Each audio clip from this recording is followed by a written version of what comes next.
Então, queridos, para ilustrar um pouco a questão desse reino, nós somos muito tendenciados a uma questão muito forte na nossa vida, que a gente quer ver, né? A gente quer ver, sabe? A gente sabe que nós não nos guiamos por vista, a gente quer ver, sim ou não? Não é? A gente quer ver. E há 3 discípulos que eles tiveram uma experiência muito interessante. É sobre isso aqui que nós vamos estar conversando. Sobre esses 3 discípulos, sobre essa experiência que tiveram. Lá a partir do capítulo 9, versículo 2 de Marcos, lá no versículo 2 ele diz: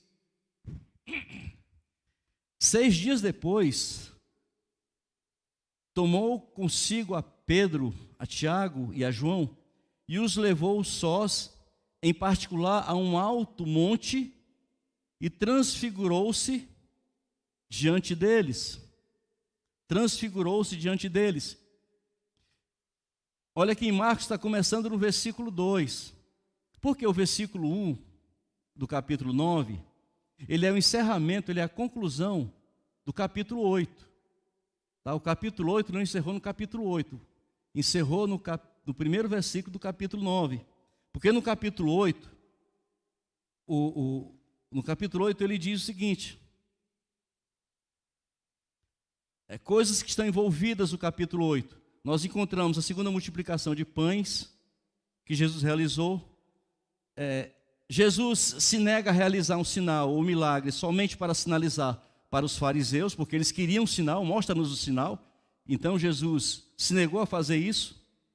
Nós vamos ver um sermão alertando os discípulos sobre o perigo do fermento, que se espalha e cresce sem ser percebido, falando da corrupção e falando do pecado.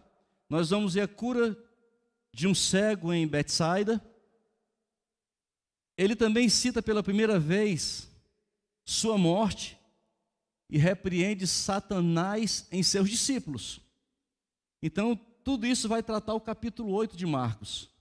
E ele encerra no versículo 1 do capítulo 9.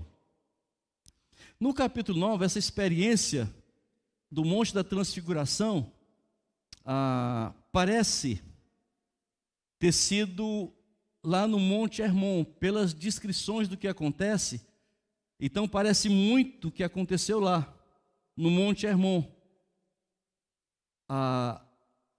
Ele foi o que? Transfigurado, que essa palavra transfigurado, no grego é metamorfo, que daí vem a palavra para nós, que é conhecida, metamorfose, mudança. Isso por quê?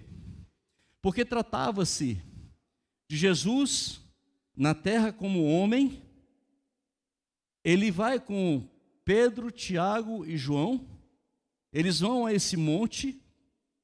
Jesus pede para que eles fiquem na base do monte, ele sobe.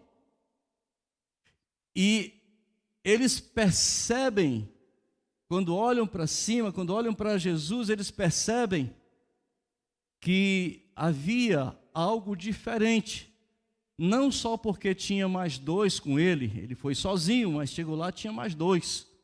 Os 2 já estavam? Não. Mas quando ele chegou, eles chegaram. Alô? Mas quando eles olham para Jesus, eles sabem que é Jesus, sabe que está tendo ali essa reunião, mas uma coisa chamou a atenção, é que havia uma nuvem ali, e havia vestes resplandecentes. Obrigado, Guida. Havia vestes resplandecentes. Aquilo ali brilhava de tal forma, lá no versículo 3, diz: as suas vestes tornaram-se resplandecentes, extremamente brancas, tais como nenhum lavandeiro nunca sobre a terra poderia branquear, ou seja, era algo especial. Era algo muito além da nossa, do que somos capazes de ver, por muito bem lavado que seja, produtos excepcionais, nunca teria algo daquele jeito. É o que o texto está dizendo. É o que o texto está dizendo. Então, queridos, nós sabemos que Jesus é Deus, que olhou Deus para a terra, teve misericórdia da humanidade, então enviou Jesus, seu Filho. Um amenzinho aí? Enviou Jesus, seu Filho. Então Jesus se veste de gente. Ele não fica parecido com gente, ele é gente, ele vira gente. Ele se veste de carne. Aleluia. Ele se veste de carne. Então,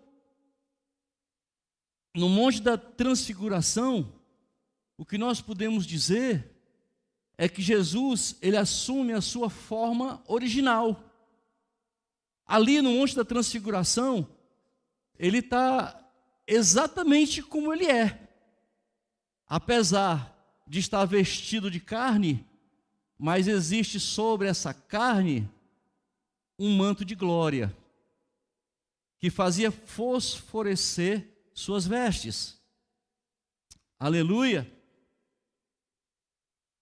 Então, ele se veste de carne, mas no monte ele se veste de glória. Então, essa glória que se manifesta. É por isso que eles estão tão apavorados, Pedro, Tiago e João, pela experiência de estar vendo aquela reunião, sabe, aquilo que estava acontecendo ali. E essa reunião tratava-se de Jesus, juntamente com, lá no versículo 4 do capítulo 9, fala que, e apareceu-lhes Elias com Moisés, e falavam com Jesus. Então, por que Moisés e Elias? Moisés representava a legislação, representava a lei. Elias representava o quê? A profecia. E Jesus representava o quê? A graça. Já falamos várias vezes sobre isso aqui. Várias vezes. Jesus representava a graça. O Evangelho de Lucas, lá no capítulo 9, versículo 31, está escrito assim: os quais apareceram com glória e falavam da sua morte, a qual havia de cumprir-se em Jerusalém. Então, Lucas está dizendo que eles falavam sobre o que iria acontecer em relação a Jesus. Eu fico pensando, por que estava lá Moisés e Elias? Quando a gente pensa Moisés e Elias, e se nós formos dar uma analisada na questão de como eles morreram, foi uma morte totalmente diferente, incomum. Elias, aliás, em momento algum a Bíblia fala da morte de Elias, fala que ele foi tomado por carros de fogo.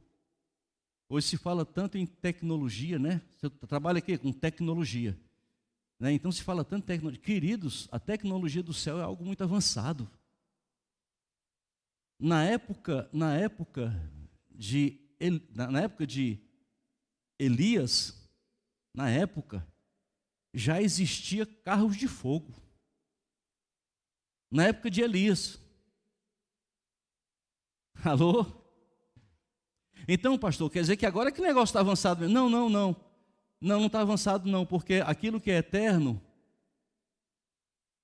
não é que ele nasce sendo, é que ele não nasce, ele é. Ele não teve um início, não teve uma marca. É difícil para nós entendermos aquilo que é eterno, porque não faz parte, não é convencional para nós isso. a eternidade. Não é convencional para nós. Então, é muito difícil a gente imaginar. A gente sabe que uma pessoa que vive muito bem, vive 100 anos, viveu muito, mas morreu.